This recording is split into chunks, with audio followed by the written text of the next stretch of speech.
और आज वीडियो में चैप्टर 19 से आपको कुछ जरूरी क्वेश्चन आंसर आपको कराने वाला हूँ।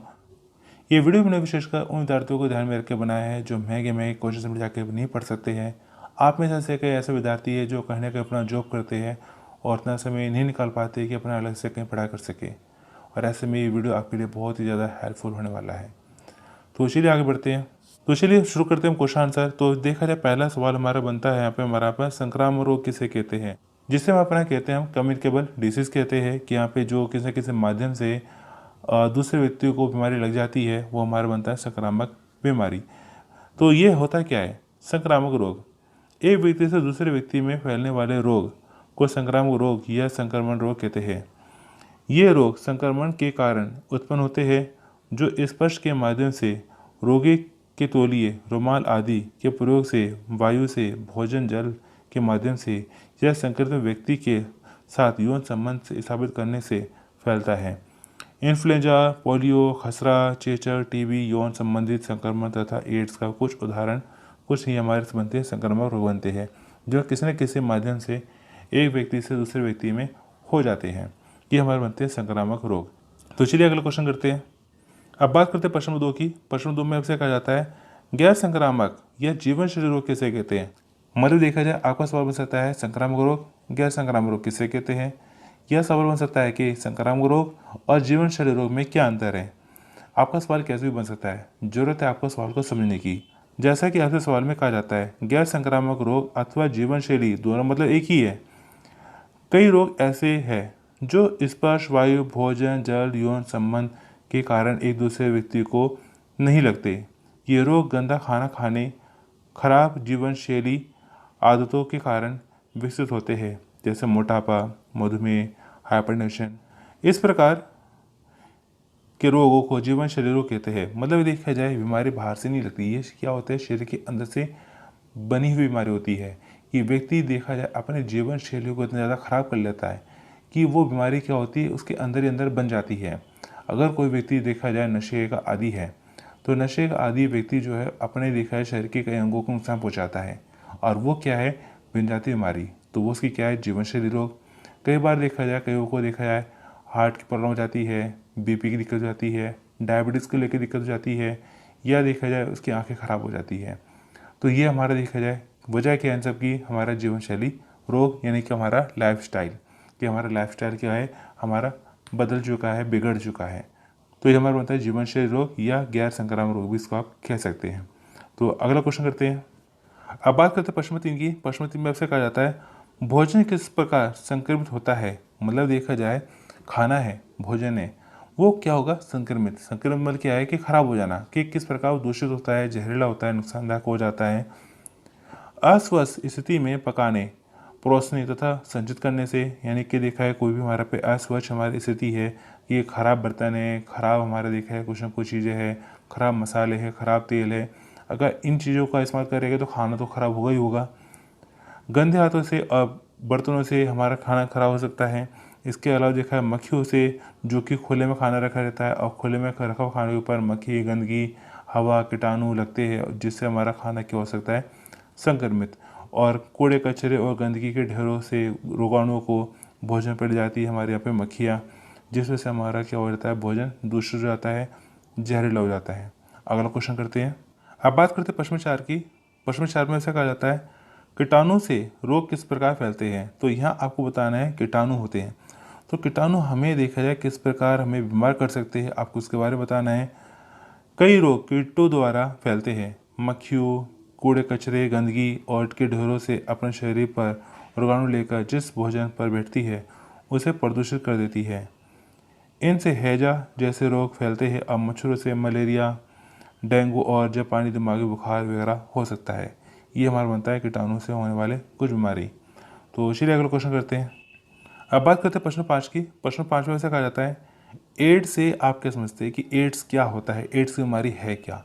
तो बहुत आसान है, कोई मुश्किल नहीं है। एड्स एक ऐसी तीव्र संक्रामक रोग है जो अत्यंत क्षीणकारी है और व्यक्ति को उत्पादकता को प्रभावित करती है तथा इसका कोई उपचार नहीं है। फिलहाल तो इसका कोई उपचार नहीं है और ना ही इसके प्रतिरक्षण के लिए कोई यहाँ पे टीका उपलब्ध है कि यहाँ पे कोई ऐसा इंजेक्शन भी नहीं है जिसको लगा के इस बीमारी से बचा जाए। जैसे हमारा पोलियो होता है तो पोलियो की दवाई पीने के बाद पोलियो नहीं होता है, तो वैसे ही हमारा देखा जाए इसका भी कोई यहाँ पे अभी कोई इसका कोई टीका इंजेक्शन वगैरह नहीं है जिसको लगाकर इस बीमारी से बचा जा सके।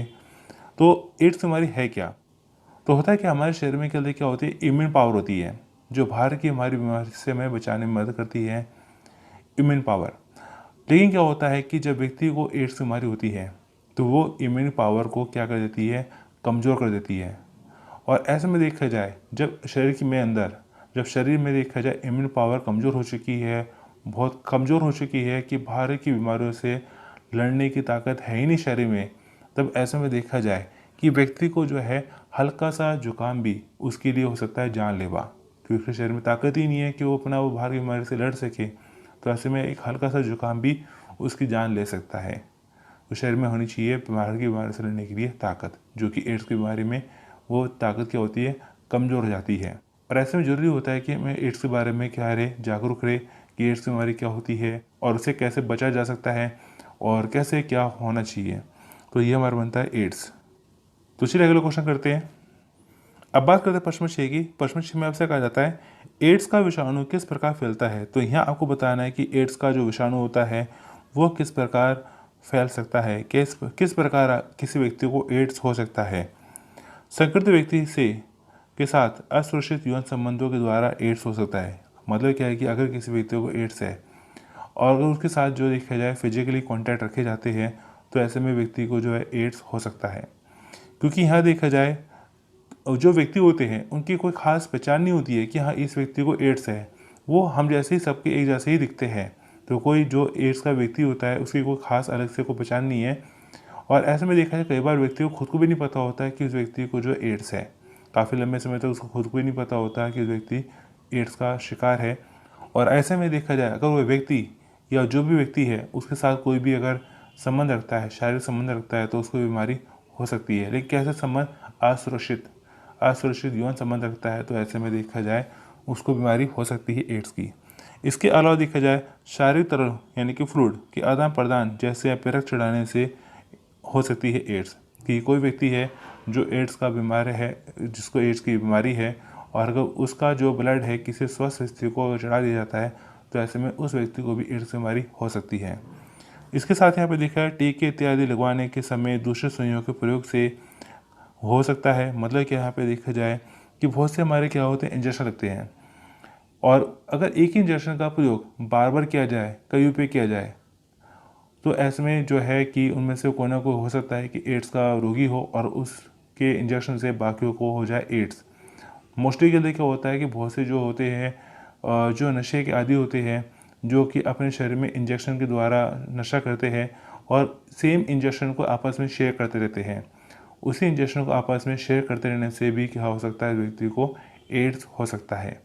इसके अलावा देखा जाए गर्भावस्था के दौरान या शिशु जन्म के समय संक्रमित माँ से बच्चे तक, मतलब कि यह देखा जाए कोई अगर स्त्री है, प्रेग्नेंट है, उसको जो देखा जाए बच्चा होने वाला है और उसे एड्स की बीमारी है, उसे एड्स का रोग है, तो ऐसे में होने वाले बच्चों को भी एड्स की बीमारी हो सकती है।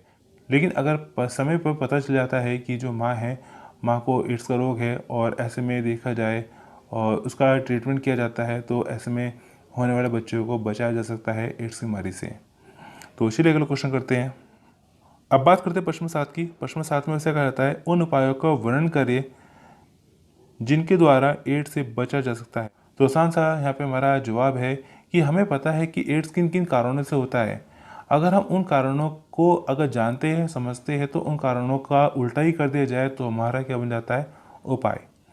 यौन संबंध एक व्यक्ति के साथ ही सीमित रखे कि हाँ देखा जाए व्यक्ति जो यौन संबंध रखता है तो उसे एक ही व्यक्ति के साथ संबंध रखना चाहिए। इसके साथ ही देखा जाए वह जो भी कहते हैं अपना यौन संबंध रख रहा है तो उसे रखना चाहिए सावधानी। उसे देखा जाए आजकल देखा बहुत से प्रोटेक्शन हमारे बनते हैं, बहुत सारे हमारे देखा जाए मार्केट में सामान वगैरह मिलते हैं जो कि क्या है कि हमें जो है यौन संक्रमण से बीमारियों से बचाने में मदद करते हैं। एड्स की बीमारी को लगने से भी, बनने से भी बचा सकते हैं। यौन संपर्क के समय सुरक्षा अपनाएं, जैसे यहाँ पे कंडोम का प्रयोग कर सकते हैं, जिससे कि हम देखा जाए एड्स की बीमारी या दूसरी कई बीमारियों से हम बच सकते हैं। टीके के लिए यहाँ पे केवल उपयुक्त ढंग से विकसमी की सुई का प्रयोग करें। मतलब कि यहाँ पर देखा जाए कि एक बार जो इंजेक्शन इस उपयोग में आ गया तो उस इंजेक्शन का दोबारा इस्तेमाल नहीं करना चाहिए। लेकिन होता क्या है कि कई बार हमारे कुछ ऐसे इलाके हैं, हमारे यहाँ पर कुछ पिछड़े इलाके पड़ जाते हैं जहाँ देखा जाए हर बार एक फ्रेश सुई का इस्तेमाल करना क्या होता है, मुश्किल हो जाता है। तब ऐसे में देखा जाए अगर हम एक इंजेक्शन का दोबारा इस्तेमाल कर रहे हैं, तब ऐसे में हमें ज़रूरत है कि उस इंजेक्शन को देखा जाए गर्म पानी में उबालने की। कि एक इंजेक्शन का हमने इस्तेमाल किया, अगर हमें उसका दोबारा इस्तेमाल करना है तो उसे हमें करना चाहिए गर्म पानी में उबालना चाहिए। जब पानी में उबाल आना शुरू हो जाता है, जब पानी पूरा 100 डिग्री पे होता है, तब तक हमें जो है अपना उस पानी में जो है अपना कुछ देर तक के लिए इंजेक्शन को जो है अपना गर्म करना चाहिए, इंजेक्शन को अपना पानी में रखना चाहिए। जिससे देखिए क्या होगा कि यहाँ पर जो देखा जाए इंजेक्शन में जो भी उसके अंदर कीटाणु वगैरह, जो भी जर्म्स वगैरह, जो भी कुछ ऐसा कुछ है, वो सब क्या होता है, वो ख़त्म हो जाता है। उसके बाद उस सुई का इंजेक्शन किसी के ऊपर भी किया जा सकता है। रक्त की आवश्यकता पड़ने पर अच्छी तरह से जांच कराया जाना चाहिए कि हाँ, जैसे कि मैंने आपको बताया था कि संक्रमित खून से भी एड्स का जो बीमारी लग सकती है, तो इसलिए जब भी अपना खून का इस्तेमाल किया जाता है तो इस बात को जांच लेना चाहिए कि जो खून है वो एक स्वच्छ व्यक्ति का हो, उसमें जो है एड्स वगैरह के कोई उसमें रोग वगैरह लक्षण वगैरह ना हो खून के अंदर। एड्स से ग्रस्त होने पर गर्भधारण से बचना चाहिए कि अगर यहाँ पे देखा जाए किसी व्यक्ति को देखा जाए अगर एड्स हो गया है, तो ऐसे में देखा जाए उसे अपना देखा जाए प्रेगनेंसी से बचना चाहिए, क्योंकि ऐसे में देखा जाए चांस बन जाते हैं कि जो होने वाला बच्चा है उसको भी एड्स हो जाए। तो ऐसे में देखा जाए गर्भधारण करने से बचने की ज़रूरत है। अगला क्वेश्चन करते हैं। अब बात करते हैं प्रश्न नंबर 8 की। प्रश्न नंबर 8 में आपसे कहा जाता है किन माध्यमों से एड्स नहीं फैलता, संक्षेप बताइए। मतलब क्या है कि हमें से देखा जाए बहुत से लोगों में क्या है, एक धारणा बनी हुई है कुछ चीज़ों को लेके कि हमें इन तरीक़ों से इस व्यक्ति से एड्स ना हो जाए। तो हमें वो बातें बतानी है कि जिनसे हमें गलती क्या है कि लगता है कि हाँ भाई इन चीज़ों से एड्स हो सकता है, लेकिन उन चीज़ों से एड्स नहीं होता। जैसे हाथ मिलाने से एड्स नहीं होता, चुम्बन लेने से, किस वगैरह करने से एड्स नहीं होता है, छींकने खांसने से एड्स नहीं होता है, रोके कण गिलास प्लेट आदि का प्रयोग करने से जो है एड्स नहीं होता है, भोजन या जल साथ में करने से एड्स नहीं होता है, और यहाँ पे एक ही शौचालय का क्रमशः प्रयोग करने से संक्रमित व्यक्तियों के निकट खड़े होने से जो है यहाँ पर हमारा यहाँ पर एड्स वगैरह नहीं होता। तो ये हमारा बनता है कि किन माध्यमों से एड्स नहीं होता। तो अगला क्वेश्चन करते हैं। अब बात करते हैं प्रश्न नंबर 9 की। प्रश्न नंबर 9 में आपसे कहा जाता है आप बच्चे को निर्जलीकरण से कैसे बचा सकते हैं। मतलब क्या है कि यहाँ पे डिहाइड्रेशन, बच्चों में क्या होता है कई बार पानी की कमी रहती है जिसे हम बोलते हैं निर्जलीकरण, डिहाइड्रेशन। तो बच्चों में जो पानी कमी होती है तो उसको कैसे हम ठीक कर सकते हैं। बच्चों को निम्नलिखित उपायों द्वारा निर्जलीकरण से बचाया जा सकता है। एक गिलास ठंडा उबला पानी लेकर उसमें 4 चम्मच चीनी और आधा चम्मच नमक मिलाकर रोगी को बार बार देंगे।